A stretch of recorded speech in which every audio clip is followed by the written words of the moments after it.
అప్పుల బాధలు వెంటాడుతున్నాయా? అయితే 6 జేవిఆర్ వారి జాతిరత్నాలు ధరించండి. హాయ్, వెల్కమ్ టు మనం టీవీ. నేను మీ మనోజ్. మాజీ మంత్రి అంబటి రాంబాబు 2 వీడియోలు రిలీజ్ చేశారు. ఒక వీడియో టీటీడీ యొక్క నిర్వహణ బాగుందని, అక్కడ వెంగమాంబ అన్నప్రసాద కేంద్రంలో చాలా నీట్గా హైజీన్గా ఫుడ్ పెడుతున్నారంటూ, అది ఫుడ్ కాదు ఆయన మహాప్రసాదం అంటూ కూడా మాట్లాడిన పరిస్థితి. మళ్ళీ దానికి లేదు, నేను కూటమి సర్కారుని పొగడలేదు, టీటీడీని మాత్రమే పొగిడానండి ఆయన మాట్లాడిన పరిస్థితి. నిజంగా 2వ వీడియో చేయడానికి గల కారణం పార్టీ లైన్ దాటి మాట్లాడారు కాబట్టా, లేదా ఆయన రియలైజ్ అయ్యారా?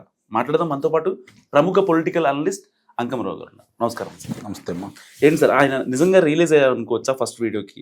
లేదు పార్టీ లైన్ దాటి మాట్లాడారు కాబట్టి వైసీపీ నుంచి మళ్ళీ ఏమైనా ఆదేశాలు వచ్చిన మేరకు సెకండ్ వీడియో చేశారంటారా? ఇప్పుడు అంబటి రాంబాబు చక్కగా మాట్లాడగలడు.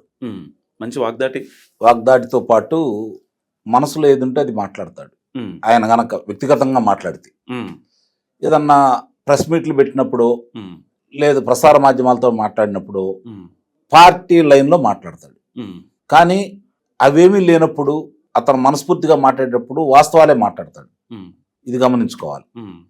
ఆ సందర్భంగా మొన్న ఆయన తిరుమల దర్శనానికి వెళ్ళి ఆ దేవదేవుని దర్శించుకొని వాళ్ళ మిత్రులు అందరూ, వాళ్ళ కుటుంబ సభ్యులు అందరూ కలిసి వెంగమాంబ అన్నప్రసాద క్షేత్రానికి వెళ్ళి నిత్యాన్నదానం జరుగుతున్న ప్రదేశంలో భోజనం చేసి అక్కడ ఉన్నటువంటి పరిశుభ్రత, అలాగే ఆహారంలో నాణ్యత, వాళ్ళు బాగా అంటే చాలా బాగుందనే అభిప్రాయానికి వచ్చేసి, ఇది నిజంగానే ఆ దేవదేవుడు పెట్టిన ప్రసాదంగా భావించాం మేము, చాలా బాగున్నాయి, పరిశుభ్రంగా ఉన్నాయి అని ప్రశంసించాడు, మెచ్చుకున్నాడు, సంతోషాన్ని కూడా వ్యక్తం చేశాడు. నిస్సందేహంగా ఒక భక్తుడిగా తన అభిప్రాయాన్ని వెళ్ళగక్కాడు. ఆ క్షణంలో తనకున్నటువంటి యూట్యూబ్ ఛానల్లో తన అభిప్రాయాన్ని పంచుకున్నాడు. దానికి అనుగుణంగా సహజంగానే ఇక్కడ వచ్చినటువంటి మామూలు వాళ్ళకి కానీ, మిగిలిన ప్రసార మాధ్యమాలకు కానీ, యూట్యూబ్ వాళ్ళకి కానీ వాళ్ళకు వచ్చిన సందేహం ఏంటంటే, గతంలో ఈ తిరుమల తిరుపతి దేవస్థానం ఇప్పుడు నడుపుతున్నటువంటి పాలక మండలి వల్ల కావచ్చు, లేదంటే ఇప్పుడున్న ప్రభుత్వం కావచ్చు, అక్కడున్న అధికారులు కావచ్చు, నిర్వహణ సరిగ్గా లేదు, అపవిత్రత చోటు చేసుకుంటా ఉంది, చాలా కుంభకోణాలు జరుగుతున్నాయి, ఆ దేవదేవునికి అపచారం చేస్తున్నారు, హిందువుల మనోభావాలను దెబ్బతీస్తున్నారు అని చెప్పని ఒక పక్క కరుణాకర్ రెడ్డి, వైఎస్ఆర్సీపీ పార్టీ నాయకులు, ముఖ్యంగా కరుణాకర్ రెడ్డి అయితే వారానికి ఒకసారి వచ్చేసి ఏదో విషయాన్ని చెప్పి తిరుమల తిరుపతి దేవస్థానం మీద, అంటే అక్కడ నిర్వహిస్తున్నటువంటి బిఆర్ నాయుడు గారి అధ్యక్షతన ఇప్పుడు ఉన్నటువంటి పాలక మండలం మీద ఏదో ఒక అభియోగాన్ని మోపుతూనే ఉన్నాడు. పనిగట్టుకొని ప్రచారం చేస్తూనే ఉన్నాడు. ఈ సందర్భంగా ఇప్పుడు ఈ జరుగుతున్నటువంటి రాంబాబు గారి యొక్క ప్రశంసల్ని దృష్టిలో పెట్టుకొని అతనికి ఏదో ఒత్తిడి వచ్చిందని చెప్పని నేనైతే భావిస్తున్నా. దీనికంటే కూడా దీన్ని ఎందుకు ఈరోజు మళ్ళీ 2వ వీడియో విడుదల చేశాడు అని అంటే, ఒకవేళ మీకు అర్థమైందో లేదో కానీ యావత్ ఆంధ్ర రాష్ట్ర ప్రజలకైతే ఒక మాట అర్థమైపోయింది. ఎందుకంటే నిన్న న్యాయస్థానం ముందు ఎవరైతే సుప్రీం న్యాయస్థానం నియమించినటువంటి అధికారులు ఉన్నారో, సిబిఐ తరపు నుంచి 2, రాష్ట్రం తరపు నుంచి 2, food safety, national food safety తరపు నుంచి 1, 5 కలిసి తిరుమల తిరుపతి లడ్డు ప్రసాదంలో కల్తీ నెయ్యి వాడారు అనే దాని మీద విచారణ వాళ్ళు చేశారు. ఆ చేసిన దాంట్లో విస్తుపోయే నిజాలు నిన్న వ్యక్తమయ్యాయి. ఏంటంటే, ఏదైతే దీనికి సంబంధించినటువంటి వ్యక్తి ఈరోజు అజయ్ సుగంధ్ అనే వ్యక్తి, అతను కెమికల్తో కూడినటువంటిది, అతను పాలు సేకరణ చేయడు, వెన్న సేకరించడు, అతను కెమికల్కి సంబంధించినటువంటి కెమికల్స్ని ఈ యొక్క బోలేబాబా డైరీకి సప్లై చేశాడని, సప్లై చేసిన దాంట్లో 7 కోట్ల రూపాయల పై చిలుకు నాణ్యమైనటువంటి నెయ్యి వాడాల్సిన స్థానంలో ఆ కెమికల్తో తయారైనటువంటి దాన్ని వాడారని, అది మాంసకృతులకు సంబంధించిందని, అలాగే 68 లక్షల కిలోల నెయ్యిని 5 సంవత్సరాల్లో వాళ్ళు సప్లై చేశారని చాలా విషయాలు బహిర్గతమైనవి.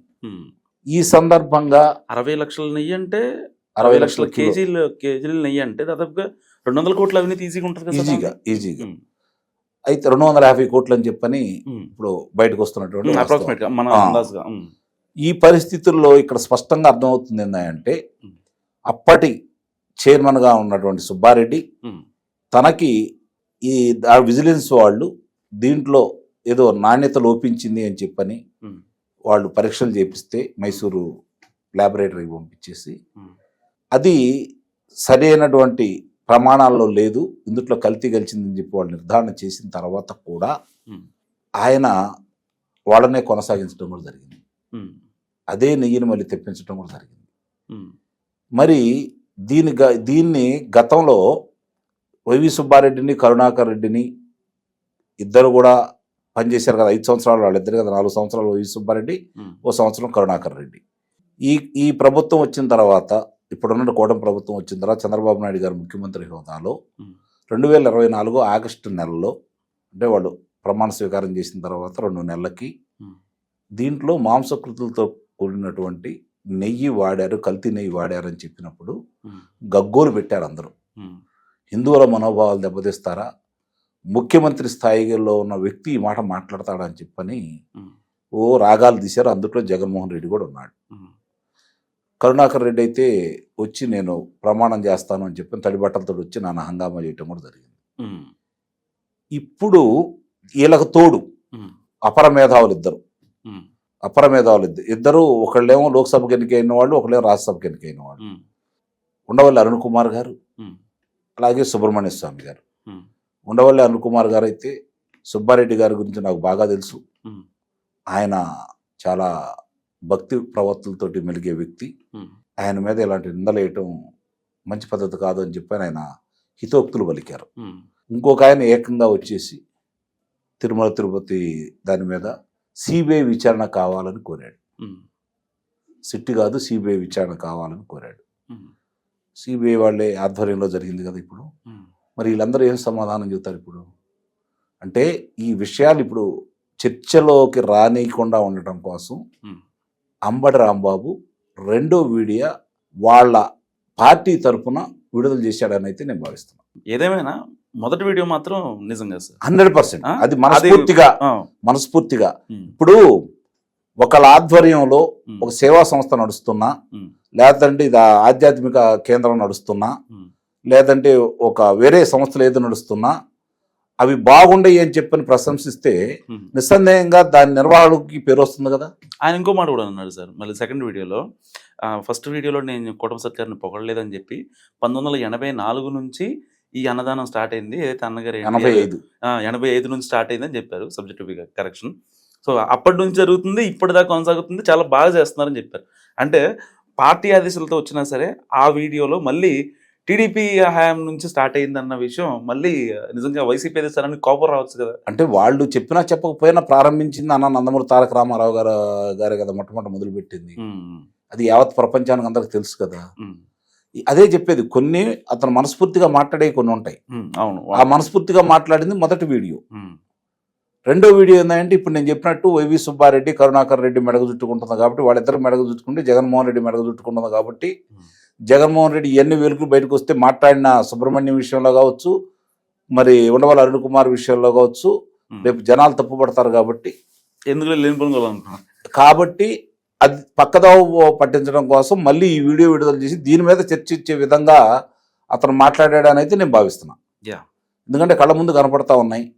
ఈ కరుణాకర్ రెడ్డి కావచ్చు, రోజు చేసే యాగికి సంబంధించింది కావచ్చు, లేకపోతే ఈ నేత్రికి సంబంధించి కల్తీ జరిగిన దాని విషయంలో ఈ నిర్ధారణ అయిన విషయం ఈరోజు న్యాయస్థానం ముందు పెట్టారు కాబట్టి, అందులో వైవి సుబ్బారెడ్డి పిఏ అతను కూడా అదుపులో తీసుకున్నారు కదా, అరెస్ట్ చేశారు. కాబట్టి అట్లాగే అజయ్ని కూడా అరెస్ట్ చేశారు కదా. అజయ్ సుగంధ్ అని అతను A16 అతను కూడా అదుపులో తీసుకున్నారు కాబట్టి ఇంకా చాలా విషయాలు బయటికి రాబోతున్నాయి ఇందులో.